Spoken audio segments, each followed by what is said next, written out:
Hey, it's your professional sarcastic man and seeker of attention, Ozchris, here with reviews on Captain Marvel number 2 and Ironheart number 3. So starting off with future MCU female leading film comic, Captain Marvel. So cover is not that bad, although Carol doesn't look like this inside. I mean, we do see her at the end of the previous issue looking like this, but it was a flash forward.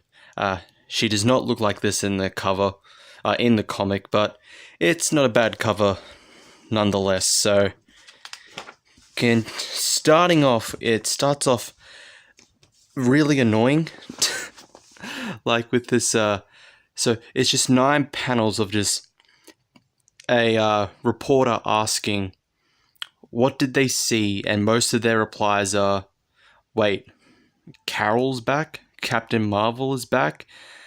If you're going to use 9 panels, they have to be useful. They are not useful in this. So, inside Roosevelt Island, so Machismo, or now called Nuclear Man, has kind of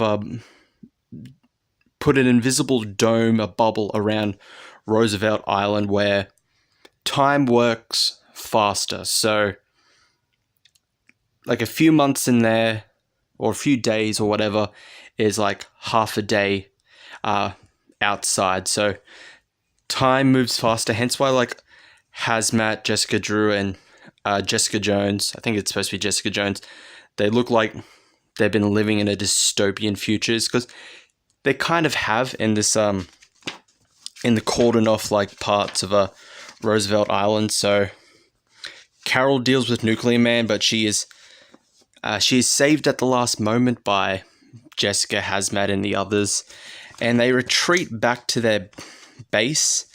And this is where the comic gets kind of annoying.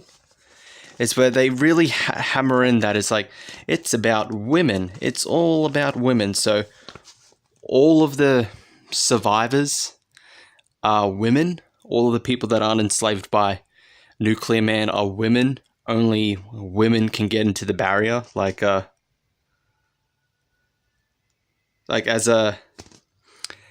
Jessica says here, we're not completely sure how it works. Only women seem to be able to get through the barrier, which is gross? Yes. So all the survivors are women. Only women can enter this barrier. All the women that haven't been saved are just kept as slaves by Nuclear Man. All the men just fight one another. They really kind of hammer it in and just like, there's only one male here. His name is Som. Isn't that a bit suspicious? He's the only male, and they don't know how he escaped. And any other chance they try to question him, it's just not the right time. Suspicion mode activated right here with this Som character. So, continuing forward, not everyone has their powers. As Hazmat has nuclear powers, but they're not working for some reason in this bubble world. And we'll kind of, they attack Machismo's metal men, and we'll leave it there. Honestly, this wasn't an interesting issue. The art and coloring weren't that bad. I think they were I think in a lot of the action scenes, especially here, the double page spread of Carol beating up Nuclear Man is definitely when the art is at its best. But in a lot of the other parts, the art is just okay. But story-wise, this wasn't particularly interesting. And I don't know why Kelly Thompson had to harp on about the women. Only women can come in here. The only people we've rescued are women. Yada, yada, yada. It's just like, almost a third of the book is just that. They really try to hammer in women. It's about women. Women will save the day with this because it's run by nuclear man and his metal men. But even ignoring that, there was nothing within this comic that said, continue, read more. So I'm done. I am done with Captain Marvel. I gave number 1 a chance. It warranted me to at least try number 2. Number 2 does not warrant me to try at number 3. Honestly, to me, there was nothing interesting within the story. Like, it has a good idea and a good concept. I just don't know if it was executed properly. I know Kelly Thompson is a writer that seems to be much better focused with X-Men.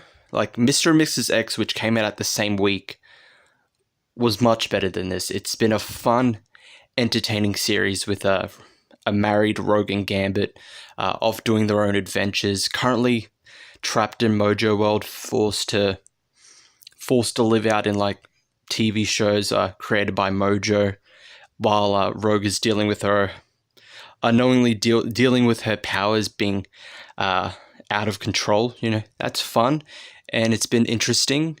But with Captain Marvel, you don't get that. So I'm done. I'm done with issue number 2. But a series I'm not done with is Ironheart. Ironheart number 3 by Eve Ewing. Cover, it's not a bad cover, but it kind of leaves me wanting more from it. So continuing on, after we get a little backstory about her friend Daija from her college years or high school years, we open to Riri and Xavier trying to figure out all these crimes. Someone's using street kids or orphans to steal from what seems to be random people, but with help from both of them. You know, it's not just Riri having to do all the work. She actually gets legitimate help from Xavier. They're able to figure out a connection. They all have something to do with the council work or the city council. So as their workplaces, as she said, Malcolm Rice, the guy from the previous issue, policy assistant to the head of housing committee on the city council, Sarah Jane G, laptop stolen, runs public relations for several members of the county board. So Ernest Aguila, head of communication for the state's attorney general.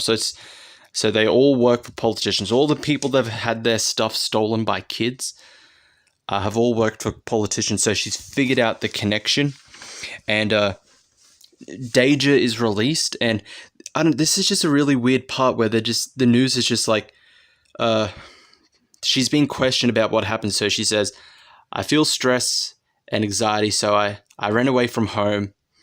I tripped over a branch in the wooded area just outside of the city. I was knocked unconscious. So how do 3 news anchors respond to this? Too many mental health issues among young people these days. Sounds like an excuse her parents should be in jail. How do we know she wasn't under the influence of illegal substances? This was really weird. This is really just offbeat. Just randomly, the news is just criticizing someone who was missing. Okay, like even Xavier points out, wow, great to know that if we ever went missing, this is how they treat us. It's like, but it's supposed to elicit suspicion, especially with Riri. And as her mother says, I don't know, the story leaves me with a whole lot of questions. Me too.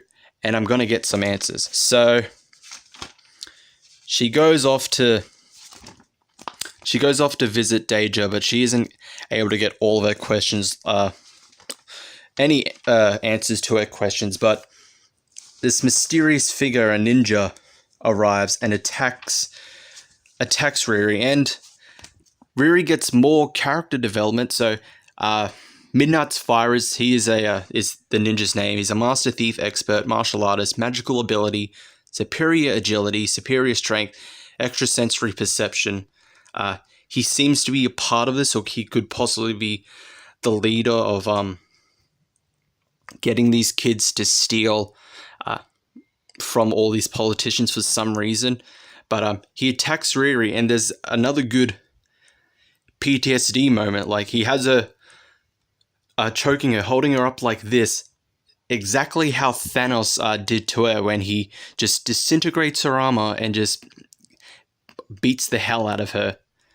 So I do appreciate Riri's getting development. She's getting actual flaws. So just out of instinct and out of fear, she just headbutts the hell out of him, and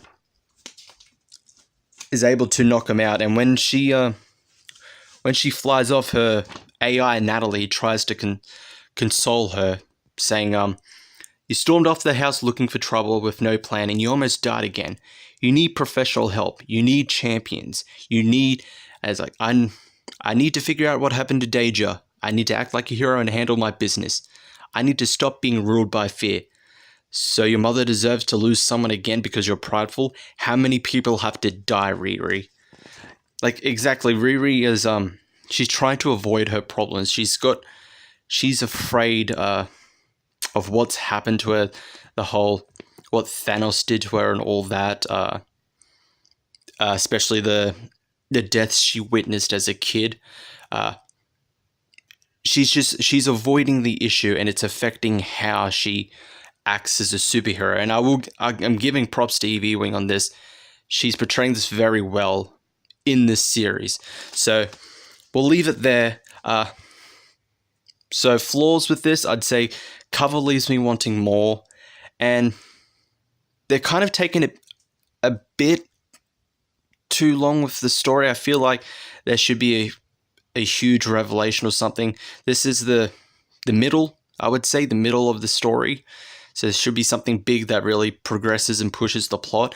It wasn't much so with this, but I still enjoyed it. I was pretty good, as always, but I'll say the art was definitely at its best when Riri goes to visit Daija and she gets into a fight with Midnight's Fire.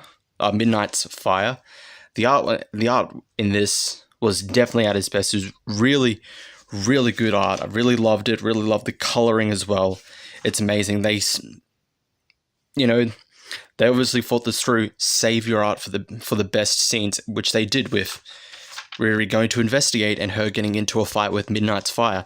Definitely. So I'm definitely continuing Ironheart. Of this two, of Ironheart and Captain Marvel, Ironheart was the best, and I really did like this.